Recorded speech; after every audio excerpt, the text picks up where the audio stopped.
short video, I'd like to share with you just a few tips on how to make a 2D piece of felt with nice straight edges. So here I'm just making as a sample some pre-felt. I've got a light green on the top, dark green on the bottom, so no surface decoration to worry about on this one at all. So we're focusing on the edges and how we can achieve straight edges. So the first thing is to get a good well laid out foundation. So that means building up your layers evenly with nice pulled out staples.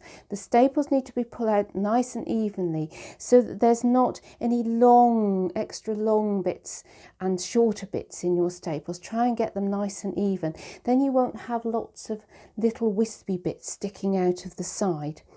The other thing is to use a guide. So for this, I've actually got a larger square piece of bubble wrap, and I can sort of estimate the distance from the edge. What you can do, if you're not using an even piece of bubble wrap, is you can use a paper guide or some other guide cut to shape, which you can pop underneath your bubble wrap to help you. This is obviously a smaller guide than I've laid out here. So the other things to look out for are corners.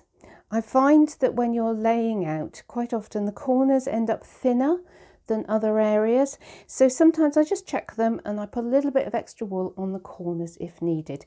Then you can get a nice 90-degree angle on them once you're shaping your piece. The other thing is I always build my work standing up. I get a nice top-down view, and it enables me to see reasonably clearly, rather than at a distorted angle, what's going on all the way round. If you have to sit down, that's absolutely fine. What you can do is to rotate your work on the bubble wrap so that you still can check all the different sides. Obviously, if you're working large, you're going to have to rotate yourself around to the other side of the table when you're doing this. So that's just some of my brief tips in terms of getting a nice layout to start with. I do also sometimes go around and just tweak the edges in before I start wetting out. So what I'm going to do now is wet this piece out. I've built it all dry. I'm going to wet this piece out and then come back and show you another way or additional ways of making sure you get nice straight edges. I've now wet out my work. You can see the soap solution pooling just a little bit as I press into this. And you can see that, as always, when you wet out, your edges do spread a little bit and the unevenness will start to show a little bit more.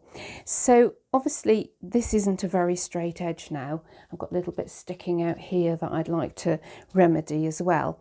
So the best thing is to do it in the early stages of felting. So what I would do is, if I had a surface design, I would rub that a little bit just to get that held in and nice and safe on the top.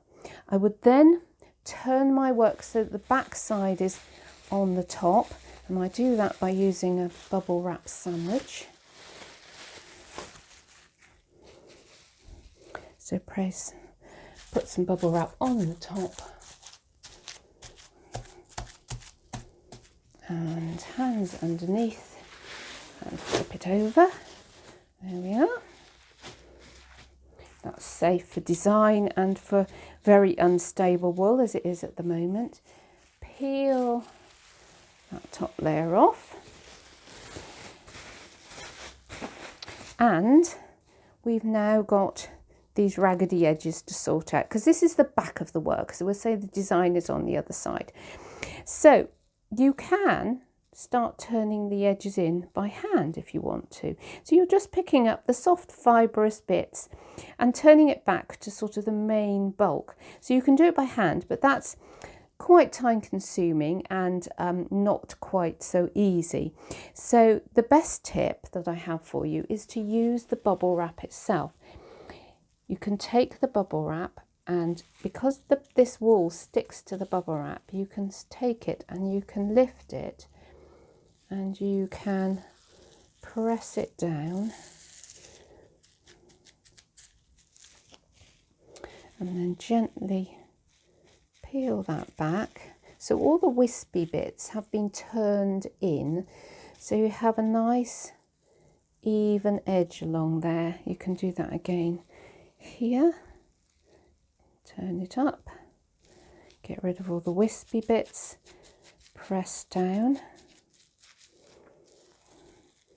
gently tease, to come from this corner, gently tease, oops, press that in again, tease that in, so we can get a nice 90-degree angle there. So we can continue on round and do that all the way round. If you want a precise shape or size, you can always get, I can't find my tape measure, there it is. You can get your tape measure and measure,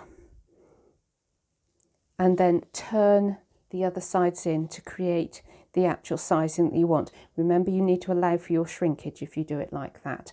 So that's a tip of getting nice straight edges. Now, what happens if you don't want this top colour coming onto the back? Well, if that's the case, then what you need to do is when you're laying out your separate layers of colour, just do this process between each layer, and then you won't have this colour migration. For this piece, because it's only pre-felt, it doesn't matter for me.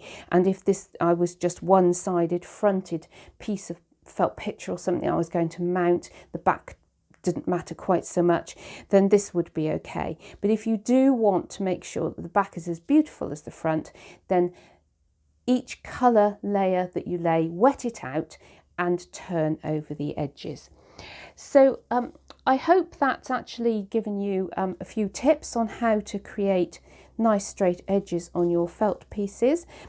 Obviously, as you continue through the rolling and the fulling process, you need to be keeping an eye on those edges, making sure they're straight, that they're the right size for what your project is as you go through. So enjoy your felting, have fun, and if you want straight edges, hopefully that'll help you to achieve them. Thanks for listening.